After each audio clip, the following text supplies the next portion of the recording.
Please ask any question that you would like, or you can offer a comment, but we ask that you please be respectful to others in the room. There will be 3 staff members with microphones.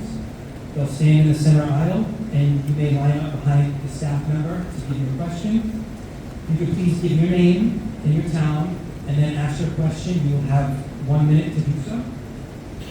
If we do not get to your question, please fill out a note card at the front table before leaving to receive a follow-up response from either a representative or the Senate. And the remarks will conclude at about 7:40. So with that being said, I would like to welcome Scout Troop number 20 from Johnston out here to lead us in Pledge of Allegiance.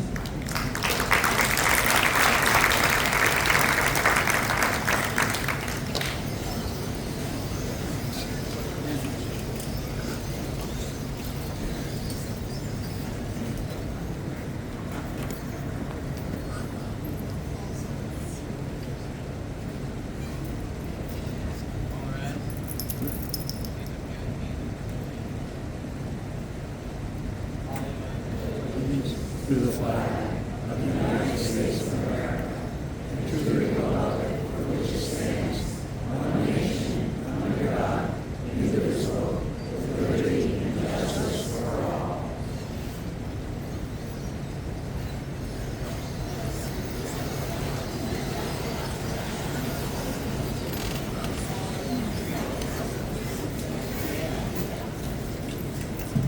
Good evening. I want to thank Mayor Policina for not only that kind introduction, but also for his extraordinary leadership here. I also want to thank our great scouts. Their scout masters Mark and Morale, and we have Ryder, JT, Malachi, and Brogan. And they are the future leaders of the country, and we're very glad they're here tonight.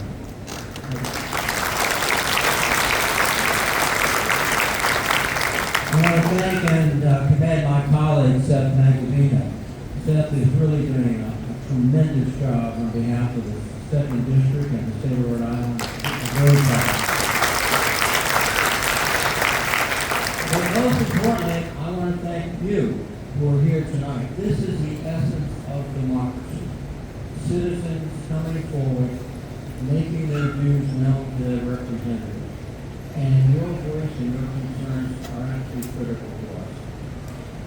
Right now, we are in very challenging times. And my job in the Senate of the United States is to represent all Rhode Island. And we're not always going to agree on everything.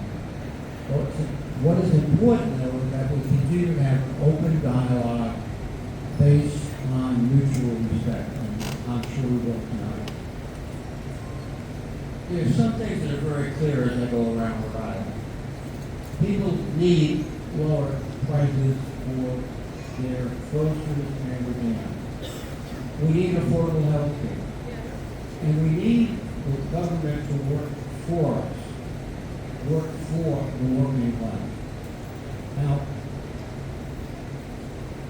I want to commend Seth right now because he has legislation pending that would require all members of Congress to divest themselves of individual stock and buy stock.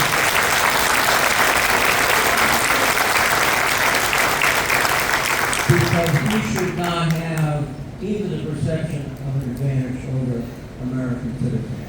For the record, I've been doing this for about 20 years because it makes sense and it's the right way to proceed. But he's leading the way for the whole Congress to do that. Now, when you look at local businesses, and I ask them, what's troubling them? Well, they're concerned about inflation. They're seeing prices go up. They're also concerned about the tariffs that are being imposed. And there's very much uncertainty about their business, the future, the ability to employ the riders. Then I've been hearing from healthcare leaders about the rising cost of healthcare in Rhode Island and losing many of the benefits that we've come to expect. It's all part of what they call the big, beautiful bill. Well, it takes apart Medicaid. And Medicaid is a key pillar of our healthcare system in Rhode Island. And if that goes, then we're going to have huge pressure on our healthcare system. Now, our Republican colleagues ran a budget through the Reconciliation Act, with healthcare cuts, with historic cuts to food assistance, with also designed to provide huge tax breaks for the wealthiest Americans, and not the tax breaks that middle Americans need. In fact, it's been estimated really that if you're in the 1% bracket of income in the United States, you're going to get an $80,000 a year tax break. If you're in the middle class, making about $78,000 a year, you're going to get $720. That's $2 a day. That's not true. And that's one of the reasons I oppose the legislation. Now, we have to make things better in D.C. We have to work together to do that. We can't allow the system to be further exploited by the president or anyone else. Unfortunately, the president, in my view, is exploiting the system. The benefit of his buddies, mostly billionaires, and his own one. Now, we have to go ahead and ensure that health care is affordable, and we're working on that. And you're going to see, even before the major impact of these Medicaid cuts, you're going to see premiums start going up. The Providence Journal has always indicated that around 40,000 Rhode Islanders will see premiums balloon up by an average of 80%. So private health insurance, people will get an insurance not from the government, but the private insurance company, you'll see increases. And those increases will keep going up and up as the Medicaid cuts keep going up and up. And there's been a projection that 46,000 Rhode Islanders will lose their health care entirely over the next several years because of these cuts to Medicaid. So we're losing a critical aspect of our community, our state, our country. It's access to health care for all of our citizens. Now, we've got these tariffs I mentioned before. Now, what they're going to do is add to more of the chaos throughout the global economy and also increase inflation. And we saw just last week the jobs report where job growth was extraordinarily low. So we're seeing inflationary pressures, we're seeing unemployment pressures. This is not the economy that we were promised when the president was running. And a lot of people are justifiably upset. We are trying to work in the Senate, in the House, first of all, to call attention to these problems so that the American people know what they're getting. And second, to try as hard as we can to change the direction. One of the first things that I did was when President Trump nominated Pete Hegseth for Secretary of Defense, I determined after talking to him, looking at his record, etc., he was not prepared. And so I led the effort, which almost succeeded. It took the Vice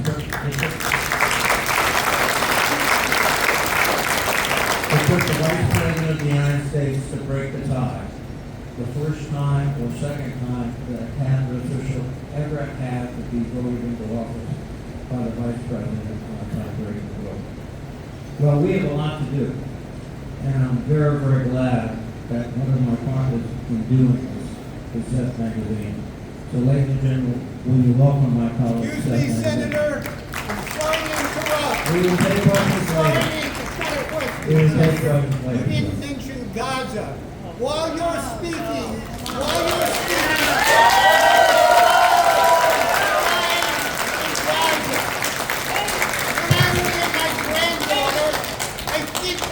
that child.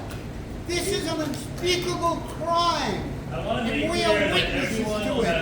And we're not just witnesses to it, we are financing it and we were giving arms to it. What are you going to do about it? Stop it. Who will go into Gaza?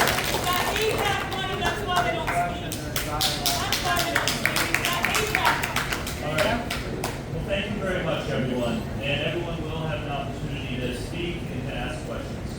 I want to start by thanking Mayor Policina, thanking the Scouts, and thanking Senator Reed for his leadership for Rhode Island and for our country.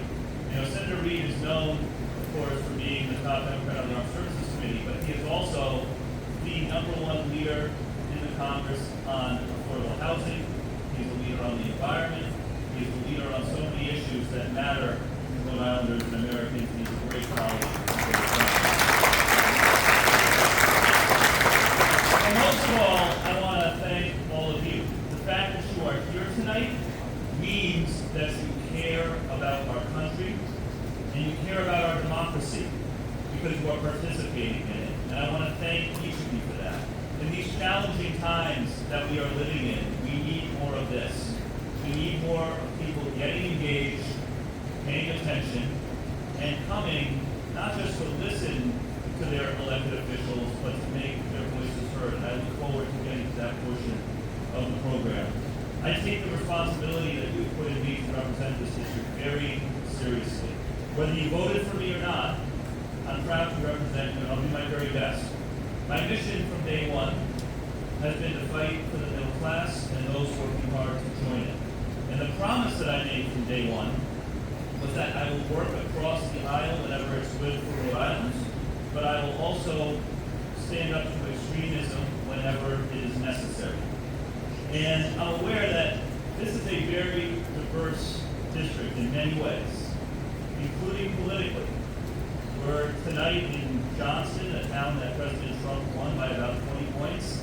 And right down the road is Providence, where Vice President Harris won by about 50. So this is a very diverse district. But I think that as I listen to Rhode Islanders, the issues that are on people's minds, there's a lot of similarities. Number one, as Senator Reed said, is people are struggling to keep up with the cost of living. And I hear this. I hear it from seniors. I hear it from families. I hear it from people from red parts and blue parts and purple parts of the district. That is why, in my view, we need to oppose the reckless across-the-board tariffs that President Trump has put in place that are attacks on consumers, attacks on energy, on food, attacks on electricity. That's hurting local manufacturers by taxing their inputs. We need to fight to preserve the Affordable Care Act. If nothing is done, the Affordable Care Act subsidies will lapse at the end of this year, which will cost tens of thousands of Rhode Islanders their health insurance. And we need to fight to undo the Medicaid cuts that were part of the big bad bill that the Republicans just ran through Congress. The tax bill that just passed included tax cuts that mostly benefit the wealthy and big corporations. And in my view, we should instead be prioritizing tax relief for the middle class and those working hard to join it. We need to protect Social Security. If nothing is done, the Social Security Trust Fund will run out of money in less than a decade. But this is not a hard problem to fix because people don't know this. The Social Security tax that funds the system is on the first $170,000 of income. That means that people who make $1 million a year, or $10 million a year, or $100 million, put the same amount of money into the trust fund as someone making $170,000. If you just lifted that cap, you could fund Social Security for another 100 years, no cuts, no increase in retirement age.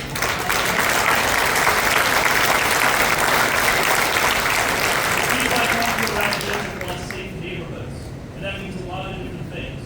It means supporting community policing, and it means having an immigration system that is fair. I sit on the Homeland Security Committee, and I will tell you, this is, of course, one of the most contentious issues in our country right now. But when you talk to people and you listen, most people agree on the basics.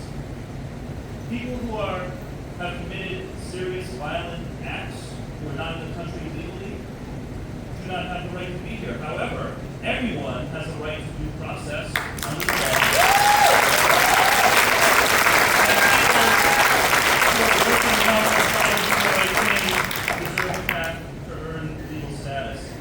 Finally, two final things, and then I'll I do believe that part of how we make our system work better for the average person is by restoring ethics in government. That means no more stock trading in Congress, no more cryptocurrency being sold by the post office, and no more dark money on elections.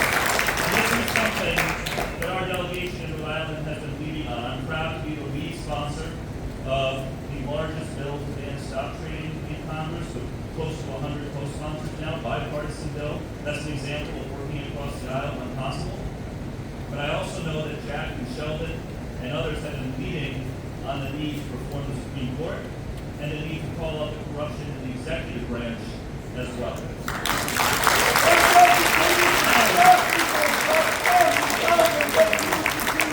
We'll open it up in a second, sir. We will open it up in a second. Finally, we all continue to be focused in the delegation on delivering for Rhode Island, and it's a challenging time to do that because the administration has been chaotically, and in my view, illegally, withholding funds that were already passed by Congress, paid for by the taxpayers in Rhode Island. The good news here is that, in large part due to Senator Reed's leadership, we've had some success in getting a lot of that money restored. Thanks to Senator Reed, Senator Whitehouse, the administration has agreed to honor the $221 million that we secured for the Washington Bridge replacement, another $200 million for repairs across Route 95, millions of dollars for education that had been frozen, that was just unfrozen last week. We still have to work to do. We're working very hard, for example, to get funding restored to the NEJA, the nonprofit in Northeastern. I think we were looking at my phone earlier because I just got a call from David Salem, the director there, so as soon as we finish this, I'm going to find out what that was about. But the point is this, we are working hard. We haven't won every fight. We know we're not going to, but every fight matters. And I'm very grateful to be in this fight with Senator Reed and to work on behalf of all Rhode Islanders, whether you agree with us or not, whether you voted for us or not, we want to do right by you. And at this point, we look forward to your questions and your feedback. Thank you all.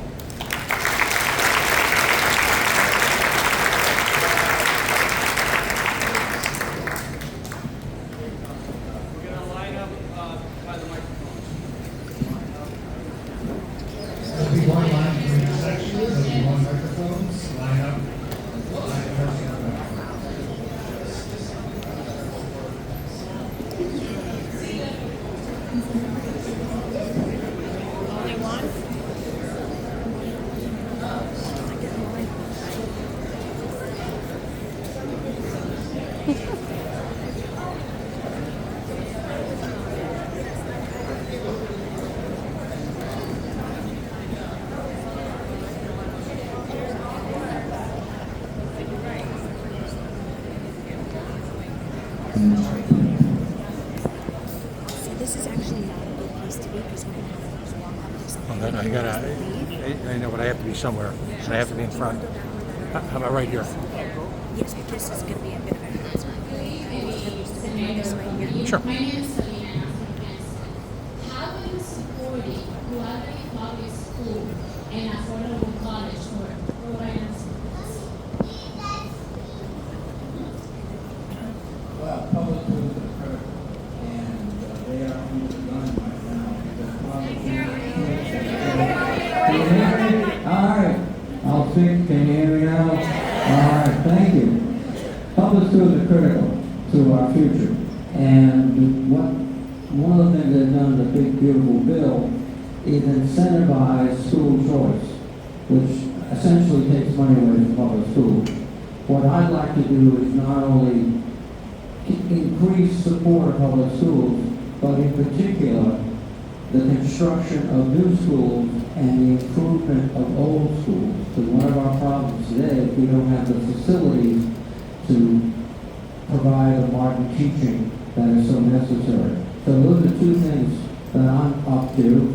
Seth, do you have a comment? Yeah, two things. First of all, as I mentioned earlier, we have to fight back against the attempt to cut funding for public education. A couple of weeks ago, the administration said that they were going to withhold $30 million dollars from Rhode Island for after-school programs and for teacher training and recruitment.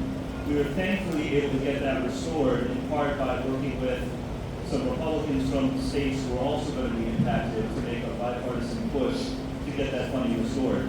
But I'm a big believer that it's not enough to just maintain the status quo, and it's not enough to just complain about what the administration is doing. We need to have a vision for how to do better. And to me, in education, number one on my list is universal preschool nationally and more money for childcare. I admit that is a personal issue to me because I've got a 3-year-old and a 1-year-old at home, so I feel like you are in it, and so are we. But the lack of options for early childhood education, it's a real challenge for Rhode Island. And for a lot of the towns in Rhode Island are trying to do their own thing. The state has a handful of state-funded spots, but it's not enough. It's a patchwork. And as you know, those early years are so important. And not only are they important for the children, but it also makes it easier for both parents to work and to provide for their children too, whether it's access to childcare and pre-K. So we can spend all night with lots of ideas for how to improve public education, but if you want to know what's number one on my list, that's number one on my list.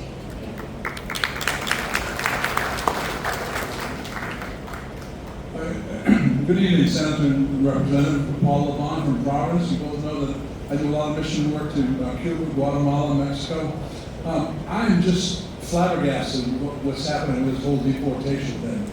When slavery ended, they didn't put the Negroes on ships and send them back to Africa. When the railroads were built, they didn't send the Chinese and the Irish home. But this purge, this human purge of good, decent, hardworking people who are keeping our economy flowing. And when that psycho in the White House says, oh, they come from insane asylums and they have all these numbers, how many murders and whatever, they make these numbers up. I just, as a Democrat, I want to say fight. They're all saying,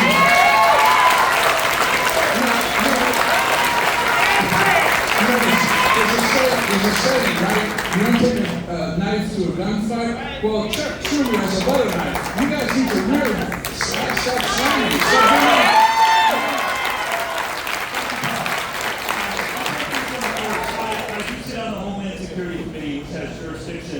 Over this, and I agree. Listen, in my view, what Americans want again is clear. Like, if there's people who are violent, that's one thing. If there's people who are working hard, just trying to make a living, everyone deserves due process, and people deserve a chance to earn legal status. Now, what, in my view, the administration is doing is lying to people, because President Trump and Secretary Noem, in her confirmation hearing in the Senate, they said that they were going to prioritize supporting violent criminals and gang members. But that is not what they have been doing. By their own data, more than 70% of the people who have been detained by ICE this year had no criminal record at all.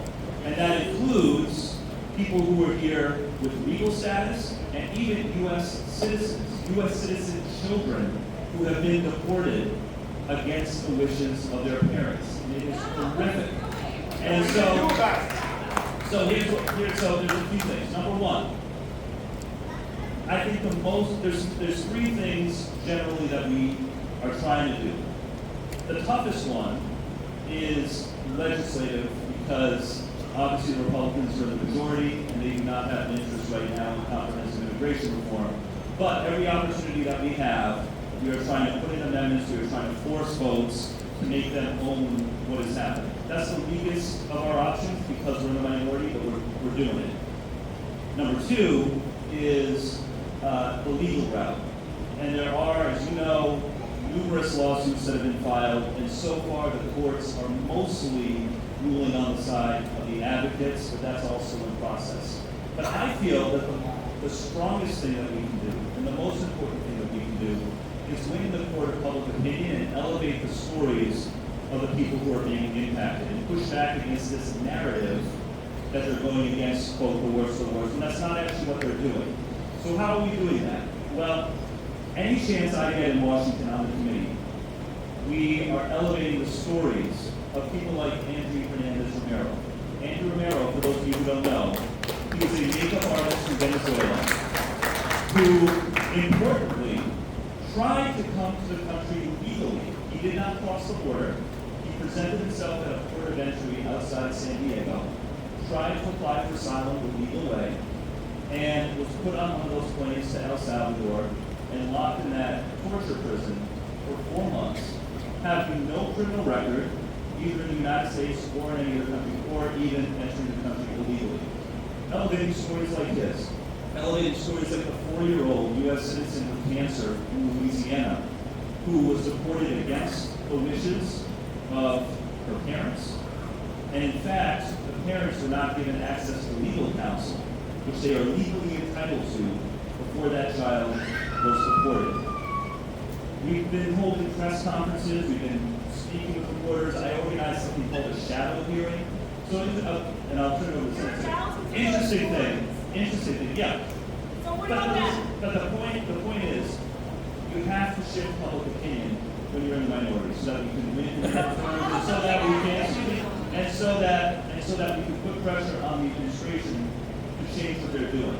And an interesting thing happened. Kristi Noem came to the Homeland Security Committee a couple of months ago, and we grilled her over this.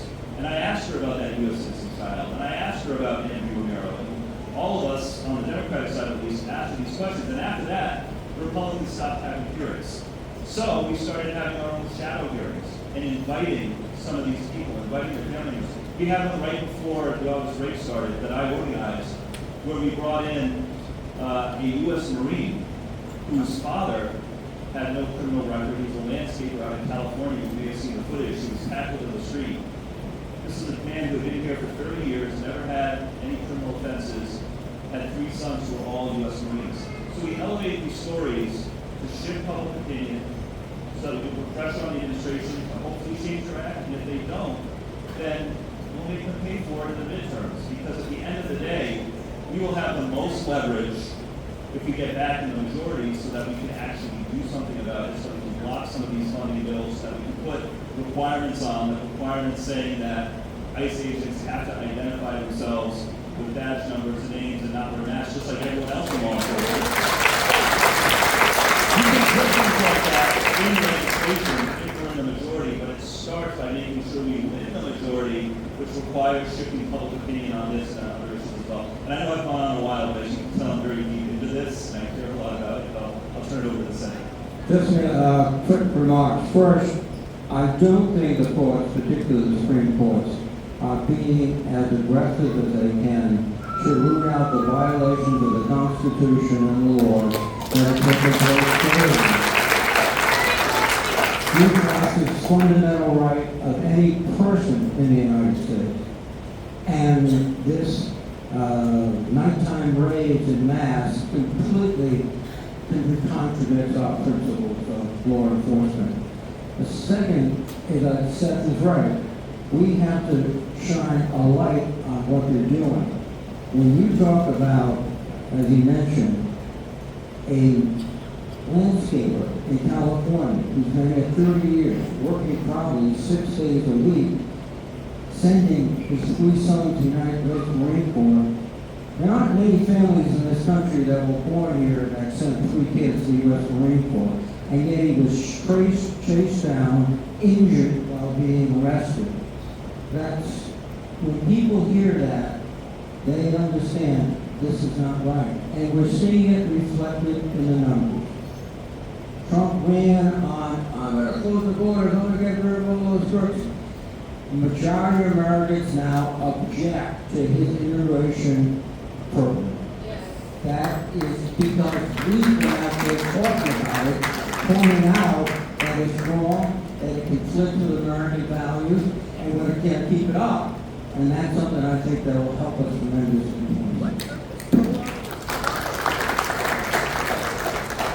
My name is Kathy Panozzi. I'm from Providence. And I just want to say how happy I am to see all these people here today. First of all, when you say this is democracy, you're not kidding. This is it. I've been part of a group for, 8 months now, meeting every single week. About 50 of us, do protests, do information, etc. And I'm sure many people here also belong to small neighborhood groups. But here's the thing. I voted for both of you. I believe in what you say. You're not convincing me of anything I don't know. But the Democrats have to have a platform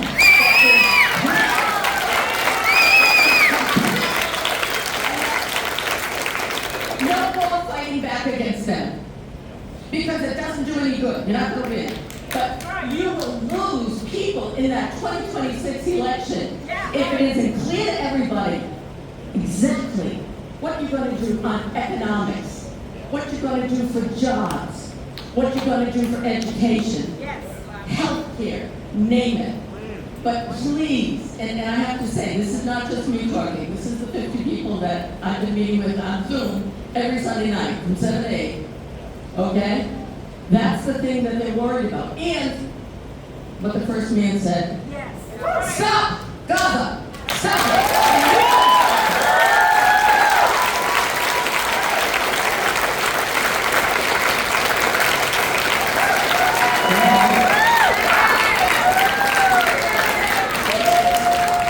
You have demonstrated the value of democracy, of a citizen coming forward and telling the senator or representative, you better get with it. You're right, we have to have a platform. I can list the elements I think should be here: complete restoration of Medicaid, expansion of other benefits that allow every American to get health care insurance.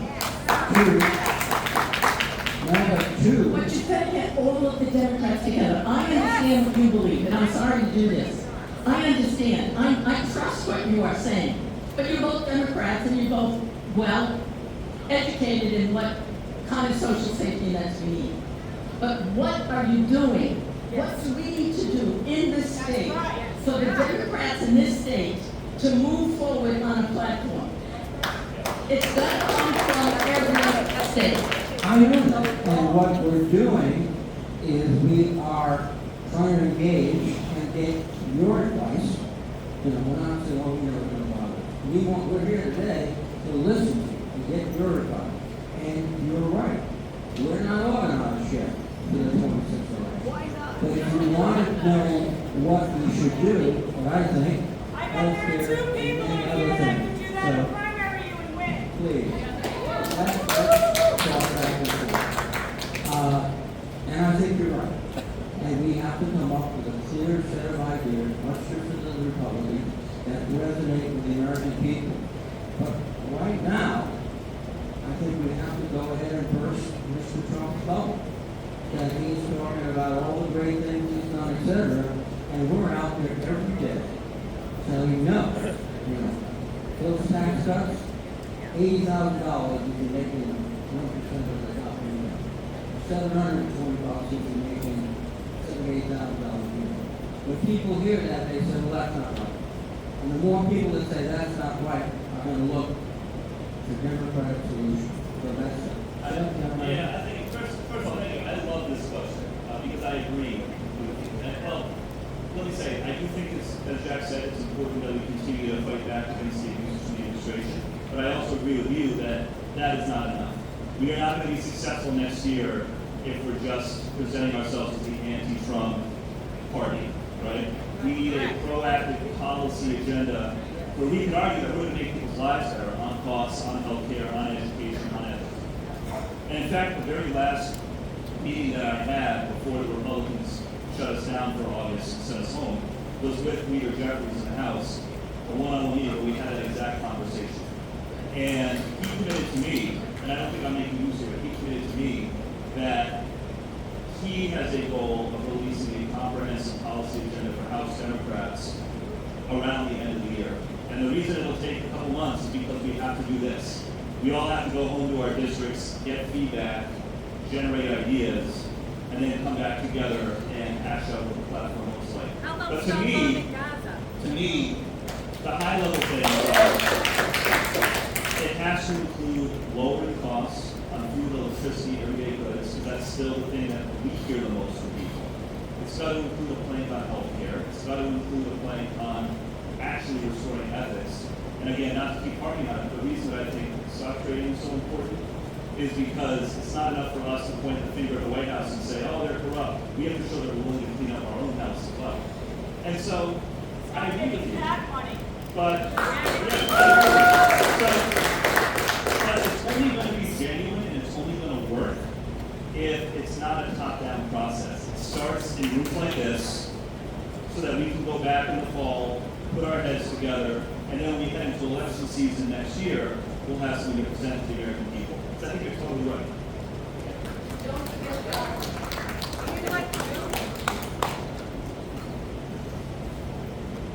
Good evening, gentlemen. My name is Seth. I'm from Rhode. Your staff has probably read many angry missives from me through the website because I like to write things. I thought the previous speaker was far too optimistic about our situation. I think that the ideas that you have would have been good in 2021. We now have an administration that has said to us, immigrants are poisoning the blood of the country. Article 2 says I can do anything I want. And so we have someone who's got us in an illiberal democracy right now, and they are turning hostile towards democratic states. So we no longer have a federal government that's going to use the nation's resources to help our animal. They're going to use it to punish us. So the question is, can we get beyond rearranging the deck chairs of the Titanic and do something? We need something more like the consortium of democratic states, because the federal level, in my mind, you see it in all the news, that it's pretty much gone. And there's no ability to legislate. You can't legislate. The Senate will just use rescission to take back whatever you negotiate. So I don't expect you to solve this or answer this. I'm just making a citizen's comment on how I see it. Thank you.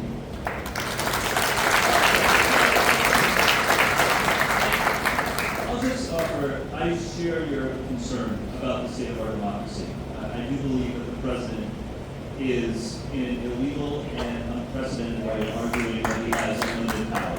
And unfortunately, Republicans in Congress and their peers in the Supreme Court, although it's still early innings, are prepared to go along with whatever he wants. In that environment, and parts of the media as well.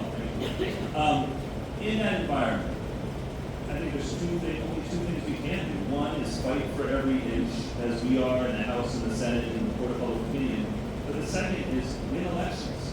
Like at the end of the day, the only way you deal with a compliant Republican Congress that's going to give the president a blank check to do whatever he wants is to get them out of power.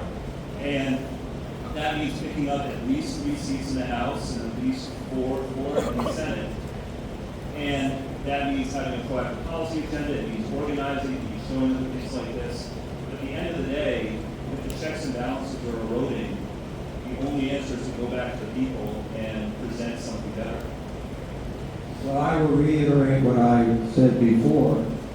I am disappointed, and that's a mild term, that the Supreme Court has not already taken a case up to their level, which there are many, and declared very clearly that the president must follow the law.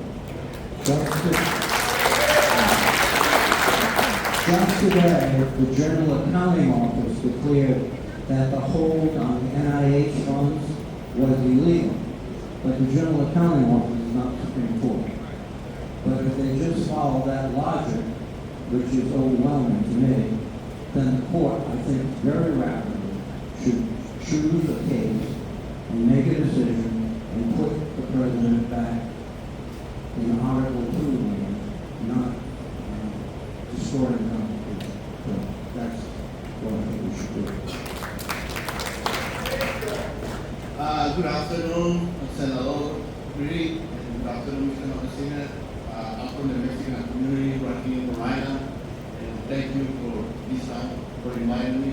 You can notice most Mexicans or Latinos here because they're afraid to come here, because they're afraid to ice and get outside of the mouth of this country. The message from the community, they're not criminals. They're hardworking people. They kindness.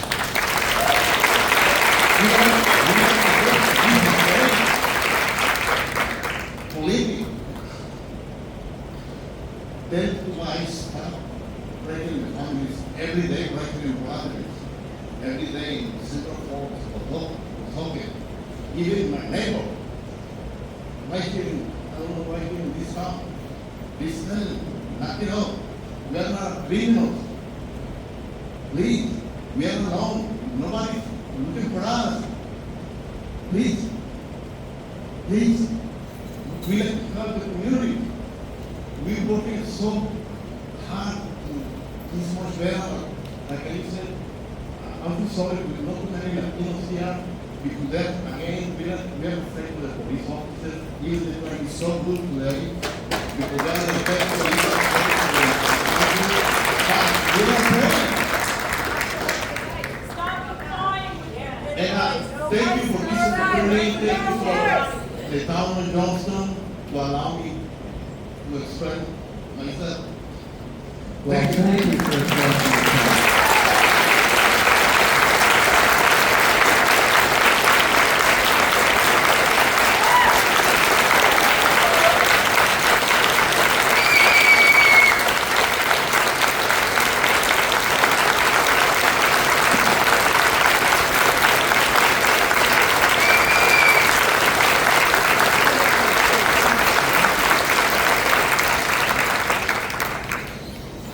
There are people who are afraid all through this state and country. And they're good people. They work hard. They help build this country. Now, if you remember when that ship smashed into the Key Bridge in Baltimore and several people were killed, 5 of them were here undocumented, but working at 1 or 2 o'clock in the morning to build a bridge for us. Those are the people. Now, we have to do all we can, and I wish I could tell you, don't worry, we get to pass laws tomorrow, but we have Republicans that are frankly afraid of Trump. They are doing whatever he said, even if they know it's not right. And we have to convince them we're trying to allow us to respect people. And that's what this is all about. The other thing that really kind of gets me is everybody in this room, if you think back long enough, your ancestors came from someplace else. And they were treated poorly, etc. But this America was built by immigrants. And the final thing I'll say is I feel very deeply, being American is not what you say on your lips, it's what you have in your heart. And that is what you demonstrated tonight. So thank you. I spoke on this in silence earlier, so I'll try to be briefer, but I want to thank you first of all for showing real courage tonight. It's not easy to do what you just did and open up in a room like this, so thank you. And you're absolutely right. There are a lot of people who want to be here who are too scared to come. And by the way, not just people who are undocumented, because these detentions and deportations also include people who are here on legal visas, people who are even U.S. citizens. And that is the problem with the lack of accountability and the lack of law following that we're seeing in the way that the administration is proceeding. And frankly, I hear from members of law enforcement too who look at that and they say, that's not real police work. That's not what that looks like, right? Having masked men with no identification, tackling people in the street, no due process, no probable cause, no nothing. So it's horrific. And we will do what we can legislatively. We'll be able to do a lot more in the majority. We'll do what we can in the courts, although I share Senator Reed's view that the Supreme Court is not standing up to their charge. But when Paul spoke earlier, he made a parallel with the civil rights movement. I just remind everyone knows Rosa Parks, everyone knows Ruby Bridges. It's because those individual stories, if we elevate them and we repeat them, resonate. And they understood that back in the 50s and 60s, before the legislation was passed, before the court rulings came. There was a real concerted effort to elevate stories of specific people. I understand in this context, people will say, oh, well, is that really fighting? It is the most important part of the process. Elevating the stories to win hearts and minds that leads to better electoral outcomes, better legislative outcomes, and better judicial outcomes. So that is something that I hope we can all continue to work together on social media, in real life, in conventional media. Let's elevate these stories so that we can turn the tide on these terrible abuses that are occurring. Thank you. Hi, I'm Nathaniel Crockett. I'm from Southeastern. I would have liked to have talked to you about how I came down despite being disabled and in chronic pain all the time. To talk about SSDI and the pain it is to try to get on, how demeaning it is, or how my wife, who's from Barcelona, and I are kind of separated because she's afraid to even come here because she thinks she'll be abducted in the airport by the German man. Unfortunately, I need to talk to you about Gaza. I need you to tell us, what is it going to take for you to say a spade is a spade? You wrote in your email to me when you addressed this that you and 40 other Democratic senators had talked or sent a letter to Mark Rubio saying that you had concerns about the blockades, about how the humanitarian aid was having high death tolls around their sites and all that. It lacked very strong language, unfortunately. I need to do better, you need to do more. I would love to hear what, in addition, you have planned to address this issue. Thank you. Thank you very much. As you might know, I supported last week Senator Sanders' motion to curtail the transfer of small arms. Let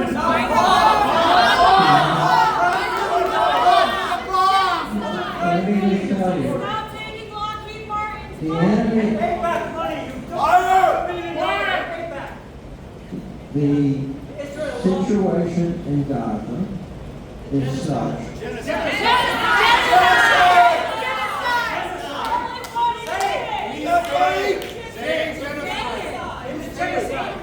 Please say the word.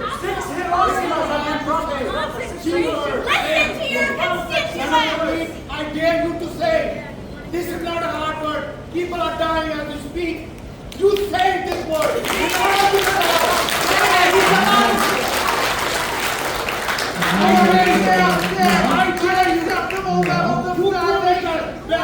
I dare you say it. Otherwise you get out.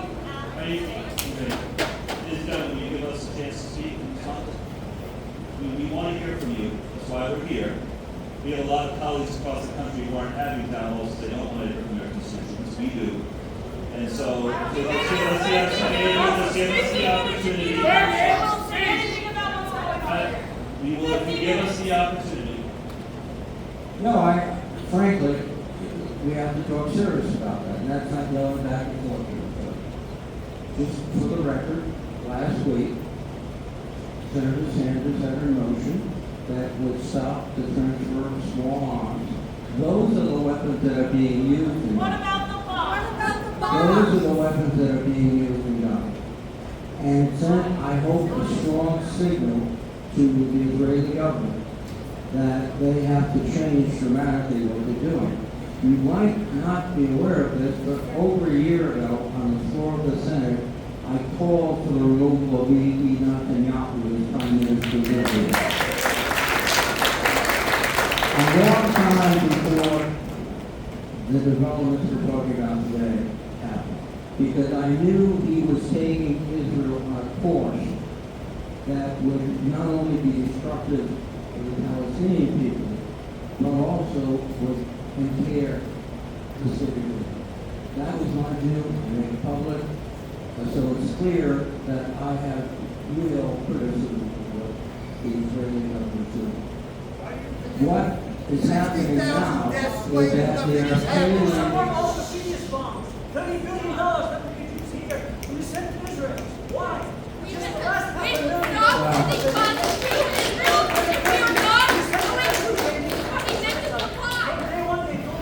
starve the Palestinians. Day one, they told you we're going to starve them. We're going to cut the electricity. You support all that for 22 months. Last week, we finally woke up because everybody's sending you letters. All of Rhode Island, 80% of Rhode Island support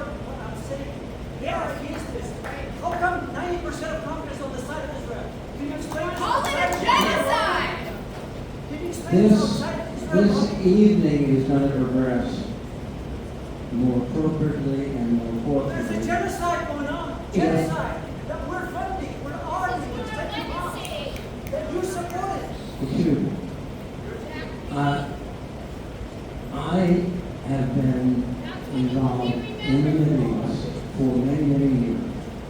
One of the things that we have always done since the conception is provided for the security of the state of Uganda. Those weapons, those bombs, are not being used right now in but You're still a on liar! Still on Gaza doesn't exist anymore. There's no self-defense about Gaza. All this 30% of Gaza is level. genocide. What world are you in? We're supporting this. You're supporting this. The point is that we are trying to, and it's very difficult, because the administration supports Netanyahu, and Netanyahu. Biden supports this. We are trying to get a situation where there is an international intervention with humanitarian supply to first provide basic help to the people of Gaza. Then we have to move on to a situation where there is a way, I think internationally is the best way, to govern for a period of time the area so that the Israeli forces can leave. If we're getting the Israeli forces out, providing humanitarian assistance, stabilizing the Palestinians in Gaza is a long step toward what my goal has always been, a two-state solution of some kind. It's not easy because I think the Israelis, particularly Netanyahu, are not concerned about that, nor are the people. But we are trying to do that, and we're trying to do it in a way that is not being supported vigorously by the administration, nor I should put up on any Republican, because they can judge all of us. I'll take it. You have no leverage. You have no leverage. Your strategy will not work if you have no leverage. Why are you sending bombs if you have no leverage to stop the slaughter? I will take it, sir. Let's go. I'll take a turn if you all will permit me. Let me begin by saying that, like all of you, I have seen horrible, horrific things that are happening in Gaza. Children who have been maimed and killed, who are starving. I see, frankly, we see everything that you see on social media and online. We also see more in other settings. It's awful. It is awful. It is deplorable. And in my view, it is completely indefensible. I also see horrific images of children, babies burned alive by Hamas on October 7th. That is a lie. It is true. I'm going to say this. There's someone out there. Listen, I will be patient and I will finish my answer in a chance. But let me just say, I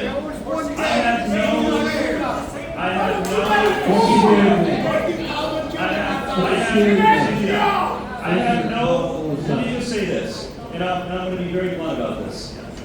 I have no patience for people who advocate for the Israeli people but do not recognize the horrors being committed in Gaza. I also have no patience for people who advocate for the Palestinian people in Gaza but will not call out the atrocities of October 7th. Neither of them. And if you are someone who is not willing to acknowledge one or the other, then that is a longer conversation that needs to be had. What I am concerned with is how do we end this? How do we end this for the children in Gaza? Because the reality is, on our side, on that outside, how do we end this? Because the reality is, two realities. Number one, you have, in my view, leadership on both sides. The Netanyahu government that does not want to stop fighting for political reasons for Netanyahu. I believe he is more concerned with his own political preservation than he is with either the Israeli or Palestinian people. And he is beholden to an extremist members of his cabinet. I also believe that the leadership of Hamas has not shown a willingness to end the fighting as well. So when you have two sides who refuse to stop fighting and millions of innocent civilians stuck in the middle, it's an incredibly difficult situation. And as far as funding of weaponry is concerned, let me finish. As far as funding of weaponry is concerned, all that I will say is that on the House side, we have not had the opportunity to vote on this in almost a year and a half, because the Republicans have not brought anything new to the floor in almost a year and a half. When it does happen, if it does happen, I will judge it through a lens of how do we end the atrocities. What is the most effective way to do that? But, listen, I will just say, I do not control Hamas or Netanyahu. As a member of the House of Representatives from Rhode Island, I have not had the opportunity to vote on anything on this topic in a year and a half. There were 25 Democrats who were supporting a bill to block the bomb. So what are you doing about that? Why don't you sponsor 3565? I'll look at it. As you know, there are a number of those introduced. We have to take a look. But I'm going to look at this through the lens of how do we end this? How do we get not just a ceasefire, but a permanent peace where both Palestinians and Israelis can live in safety and dignity? And I agree with Jack that a two-state solution, I still believe, is the only way that can be guaranteed long term. This is an incredibly difficult situation. My heart goes out to the children who have been killed or continue to be starved. There are no easy answers here, because it's not like in the Congress we can wave a wand. We can only vote on what the Republicans bring us. But I understand the passion, I understand the outrage, and we both share your feeling of urgency that we find a way to end this conflict as quickly as possible.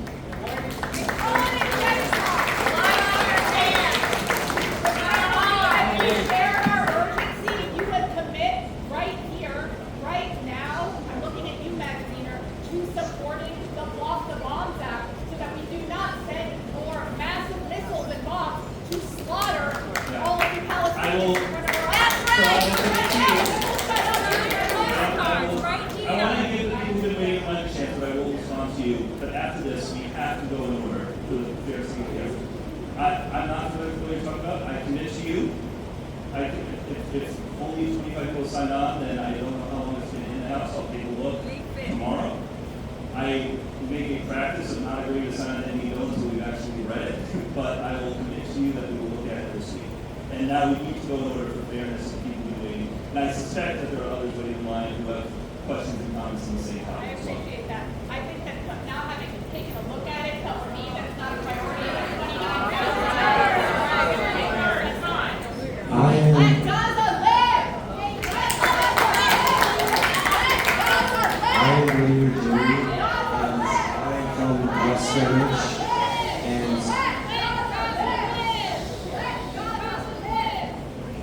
I agree with you, and I'm from West Greenwich, and I'm 15 years old. And Senator Reid, you have received $400,000 from AIPAC. And I want to know, I think you're 60 years older than me, and you can't recognize it as a genocide. Furthermore, the children in Palestine, 1 in 5 of them are suicidal. If you still think that Israel has the right to exist as an apartheid state,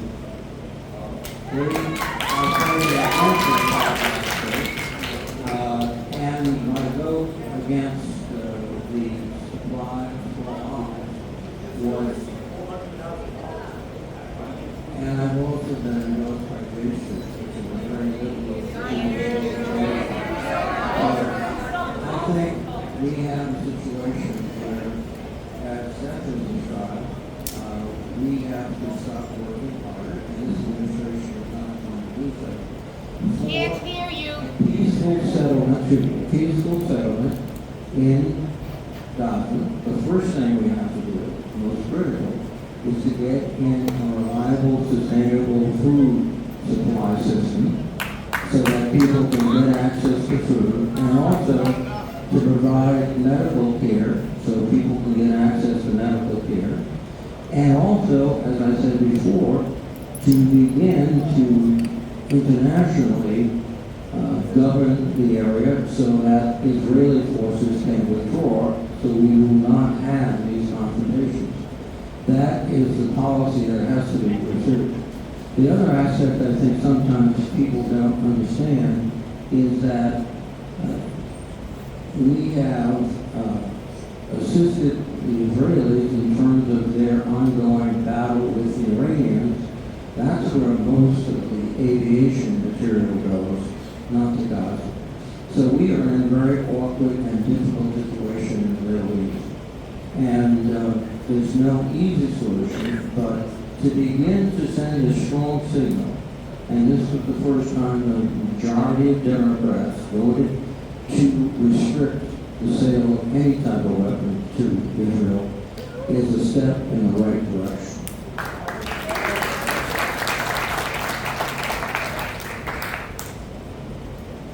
I'm Mohammed Akhtar. I'm one of the physicians in East Providence.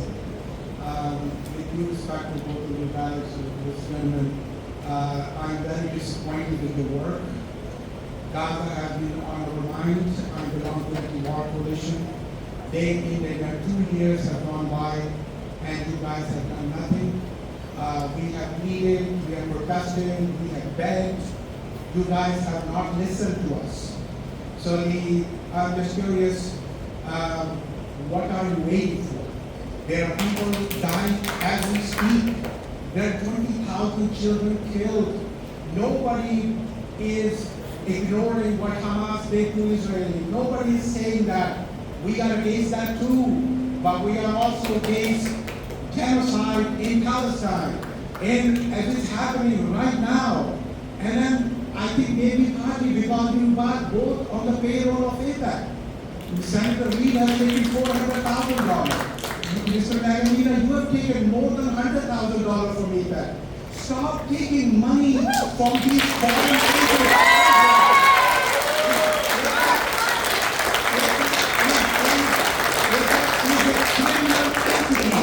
It works against United States.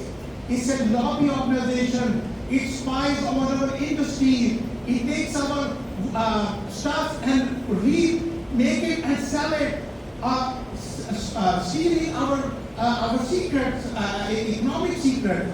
This is a work organization that you should stay away from. And I'm just saying, I would beg you to work on it hard. You're not working hard enough, and with these excuses. We cannot see, because of this genocide, the pictures of those kids in our minds. See those pictures and see your children in those pictures. And you will realize you need to act today, right now. It is urgent. We beg you. Thank you. Briefly, that I thank you. I feel your urgency. I understand that every day that this conflict continues is a day that more civilians are dying unnecessarily. And I am very open to ideas. Unlike, again, many of our colleagues who have not been holding town halls, who have not been taking meetings, I have met not only with groups who have concerns for Israel and the Jewish community, I have taken meetings with anti-war groups, with Palestinian groups. So I will continue to listen, and I will continue to hear your ideas. I will look at the bill that the woman earlier referenced. So all I can say is we are here in the spirit of listening. Please continue to send your ideas and your feedback. Hi, my name is Susan Seidel. I'm from East Granite, Rhode Island. Senator Reid and Representative Magaziner, I know that you know the horrors that we're going through. And the emotions are very high tonight. but we must remember that our problem is President Trump and his replacement. Our other problem is that the Democrats do not have a majority in Congress. So I'm sure you're working as hard as you possibly can. But President Trump will do anything he can to stop fair and free elections. He will do everything he can to try to get a third term. And he's a bully, and many people are afraid to stand up to him. Now, in my estimation, ICE is equivalent to Gestapo.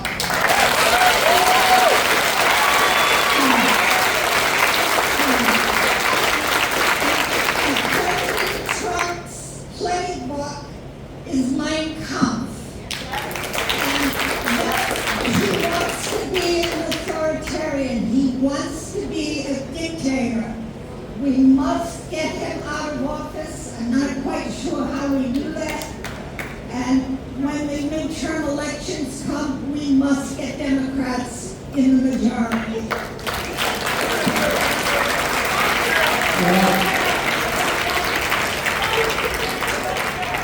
I concur, and you're exactly right. There is a growing sense that he is undermining the law, the Constitution, that he is going to manipulate data if he has to. When you come up with a bad economic report, you fire the head of the Bureau of Labor Statistics. That's not an American approach. So you're right. The point I have to make, though, is the one you made, is that the biggest signal we can send over the next year and a half is winning the 26th election. If he holds on to his crazy redistricting plan for Texas or his other crazy plans, guess what? He'll be thinking about that provision in the Constitution about 3 terms is strictly voluntary. Thank you. I agree with that. I thank you. You're absolutely right. Right now, there's a whole bunch of Democratic state legislators from Texas who have had to leave their state because Republicans are trying to push a gerrymander. And I think and they wouldn't be doing this, by the way, if they were confident about next year's elections. They're trying to change the rules of the game by gerrymandering Texas, probably Florida, Missouri, these other states, because they know that the tide of public opinion is shifting against them. And if they're willing to do that, then we have to be worried about what else they may do. Because, again, President Trump has shown no regard for the law or the democratic institutions of our country. And so, again, we will do everything we can, albeit in the minority where we have very little ability to block things. We will do everything we can to stop this decline in our democracy. But it comes down to the election, and the last thing on this that I'll offer is, if you talk to people in other countries that have failed democracies, and I've had the opportunity to do that, I'm sure Jack has too. You talk to people who were advocates of democracy in Russia, in Belarus, and other countries, they will tell you that the final death knell for their democracy was when people lost hope and said it doesn't matter, and I'm going to stay home, but I'm not going to get involved. That is what the authoritarians want. Vladimir Putin is in power because he has convinced a whole lot of Russians that their voice doesn't matter, their vote doesn't matter. And he cannot let that happen here. So I recognize that not everybody here is going to agree with everything that I do or Jack does with every vote that we take. I understand that. We're here in the spirit of listening. But the one thing I ask of all of you is do not let Donald Trump convince you that it's all hopeless and he's going to get to do whatever he wants and your voice doesn't matter and your vote doesn't matter, because it still does.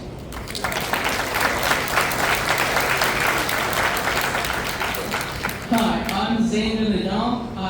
I'm 15. I live in from West Greenwich, and you say you want to listen to us and you care about what we say, but it seems that you don't really care about what we say with Israel and Gaza. While there's a genocide happening right now, you're telling us that we are privileged to have a town hall. This is your job as our representatives. You should be here doing this. We are not privileged by doing this. So I think it's wrong for you to insinuate that we are. Secondly, I think it is absolutely deplorable to assume that all of us here calling for justice for the Palestinians are also pro-Hamas. None of us claim to be. So you trying to shift the conversation from Gaza to October 7th, that is just trying to change what we are looking at. We need to worry about what is happening right now. What's happening right now are children younger than even me in Gaza are being starved. You say all this, you're working, you're trying to do it. That's not urgent. We need solutions now, not 10 years down the line when there are no more Palestinians left. I welcome your feedback and your ideas as always, and please continue to offer that feedback and those ideas. I'll just say two things. Number one, I certainly do not question the motives of anyone who is here or anyone who offers criticism, or believe me, from all sides we get a lot. I don't question anyone's motives. And I certainly, when it comes to the terrible situation in Gaza, I do not question anyone's motives. What I was trying to point out, and I will point out again, is that while it is true, in my view, that Netanyahu and his government are not acting in good faith when it comes to their actions in Gaza and trying to end the war, the fact remains, and part of the complexity in trying to resolve this remains, with the fact that Hamas is not a good actor either. They are very difficult to negotiate with. They do not have pure motives either, in my view. And I'm not trying to, this isn't about equivalency or anything like that. This is just about laying out the complexity of trying to actually solve this, which is a complexity that we are wrestling with and trying to figure out. But I thank you for your feedback.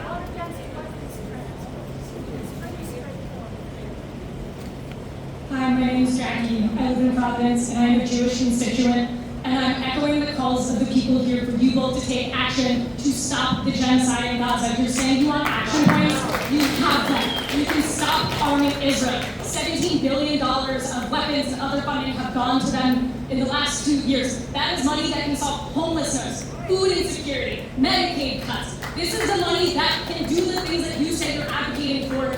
And yet, who are some of the people that take the most money from weapons manufacturers? Senator Tackney. You both take all that money.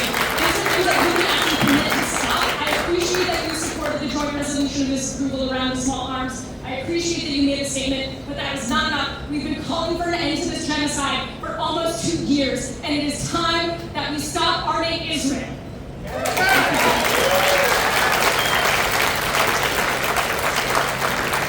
All I can say is this has been a complicated and violent. Oh, shoot. Let's go back to 2 years ago. You said Israel was surrounded by. Let's go back a few months ago when Iranians were firing missiles at Israel. What do you think they have got to support to effectively prevent further attacks against the state of Israel by Iran? The United States. Does Iran have the right to defend itself? Because Israel bombed Iran first. Senator Reed, okay, I want to thank you for coming here, Congressman Magazine, for actually showing up to something on the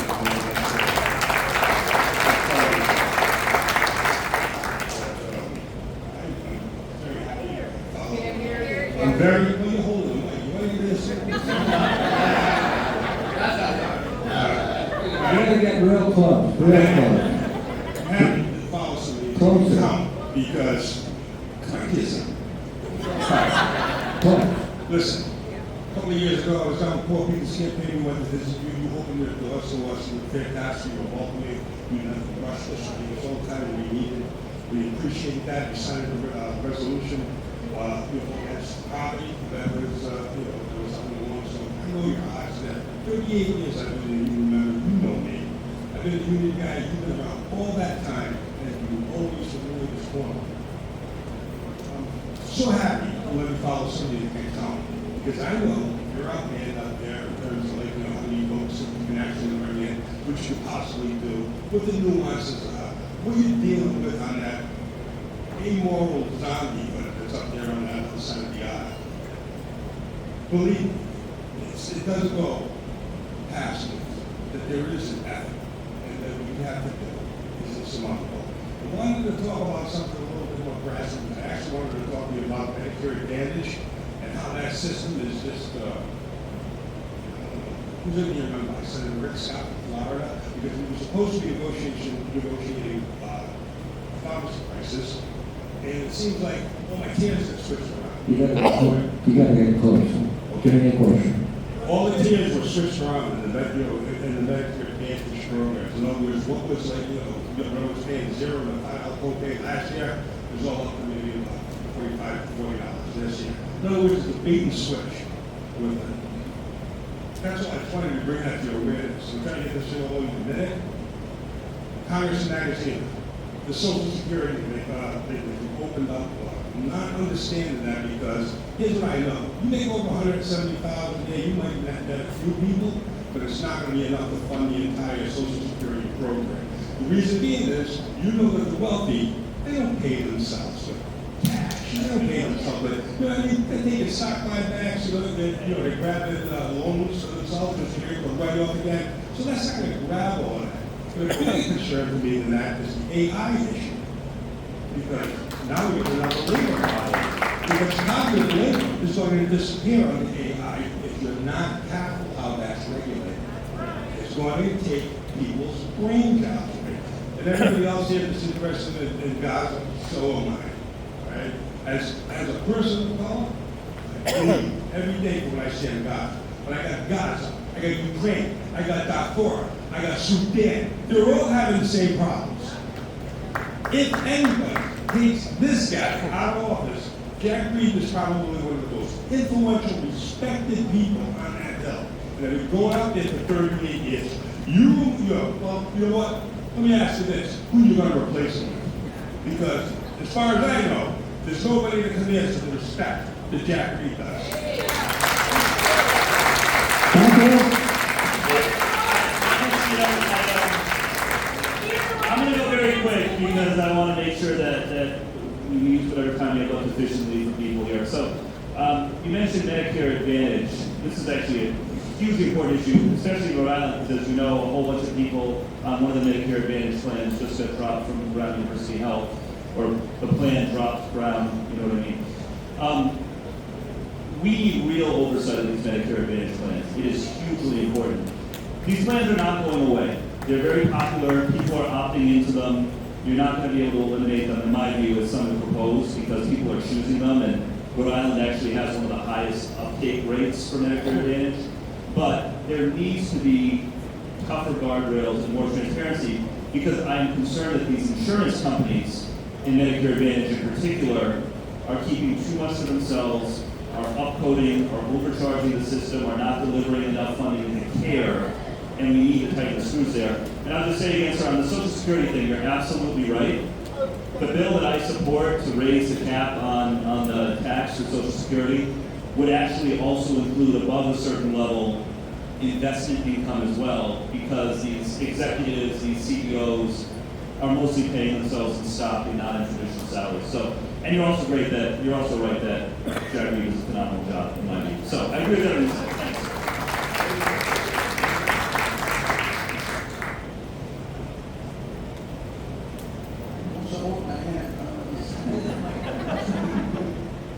Hi, my name is Mark Goff, and I'm from Wakefield, Rhode Island, originally from Brooklyn. And I have 3 facts I just want to throw out real fast, and I just have a question. Fact number 1. Gaza and everything like that. There's a threat. It's Trump, Netanyahu, Putin. There's your threat. There's your threat. The axis of evil. So that's one fact. The other fact is, and I can't believe I'm going to say this, but I have to say it. Just as a fact of truth, I think. All 50 states are co-contributors to that farce and that horrific and that inhumane person who's sitting at the White House right now. Everybody in the 50 states contribute. And how they contribute by sending money from the state to the federal government. But yet, the federal government turns around, puts a finger in your eye, and says, we're going to cut this program, we're going to lay off these people, we're going to fire these people. Where's all that money being saved? So, and my third fact is, Trump is a transactional individual. He doesn't care about the program, he doesn't care about the people, he wants to know that there's a dollar and cents attached to everything he's doing. And that's the way you get back at him. By, like I said before, the money coming from the state to the federal. I know this is going to be far-fetched, but there was, someone mentioned before, the 50s and 60s, states' rights. That was AKA for Jim Crow. We have to start reimagining states' rights, but in a more humane way, not a Jim Crow states' rights. And the states' rights would be all these people that were fired, all these programs that were cut. Each state has to pick up that thrust, for the want of a better word, and set up their own little organizations and agencies and hire these really intelligent, qualified people to man them. Your office and your office, Sir Jack, and Mr. Magneto, is you have to extend your offices now to have people coming into your offices to get that help. Don't rely on a front Social Security office or this kind of office, and even have like a safe haven in your offices. There should be all the senators and all the Congress people, a safe haven for immigrants in your state. So that those people can come to your office and speak to you, get processed in your office, cut the red tape, make the bottom line, make the guy in the White House a non-entity.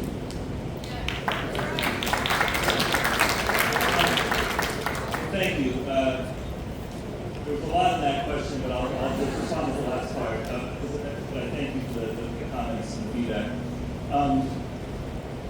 In terms of making our offices available as resources to the immigrant community and also to others, who've had their funding cut, etc.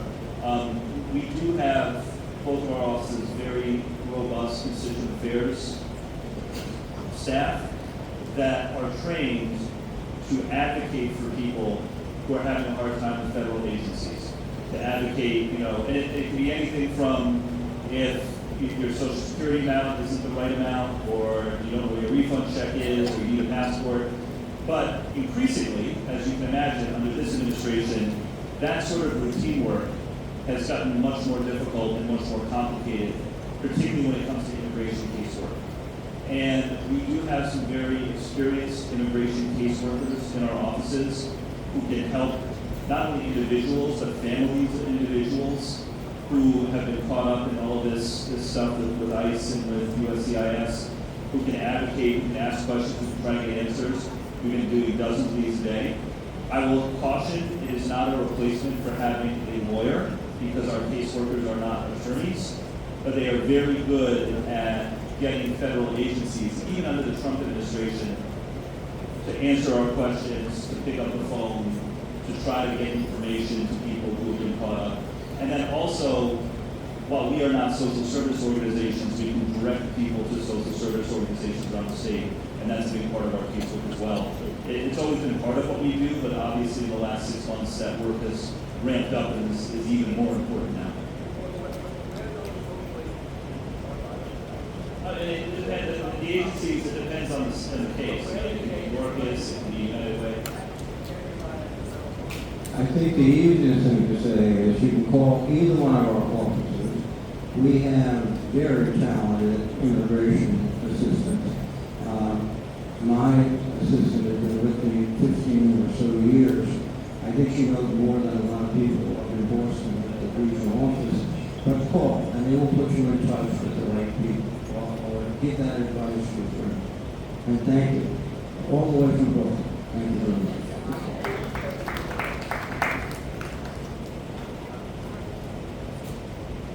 I came here tonight knowing one of, either that you were completely out of touch, willfully ignorant, or how the whole New York to Israel lobby, and now I see that it's all three. You made a statement about how you want to stand up to extremism, I think, about domestically with Donald Trump. That's great, we could get into that all day, but I'm thinking more about extremism abroad and the funding of it, and that's the state of Israel and Palestine. We heard some numbers before. Rep. Maxiner, you've received almost $100,000 from AIPAC in your short time in office. Senator Reid, you received over $400,000. Senator Whitehouse has received $616,000, and Dave Amo, Representative Amo, has received $100,000. You paint the situation as very complicated. It's not. You could stop receiving funds tomorrow, and you can stop giving funds to Israel tomorrow. So my question is, will you do that? I'll say a couple things. First, I will reiterate, we have not had a vote on funding for Israel in almost a year and a half. So when you say that it's as simple as we can vote tomorrow, or we can stop doing something tomorrow, it's not that simple because we don't control the agenda. And I will reiterate again that if and when a vote comes up that is relevant to this, the lens that I will look at it through is what will stop the conflict and stop the civilian suffering. And I will make my decision through that lens. Beyond that, all I can say is I absolutely understand the horror of what is happening, and neither of us had anything kind to say about the Netanyahu government.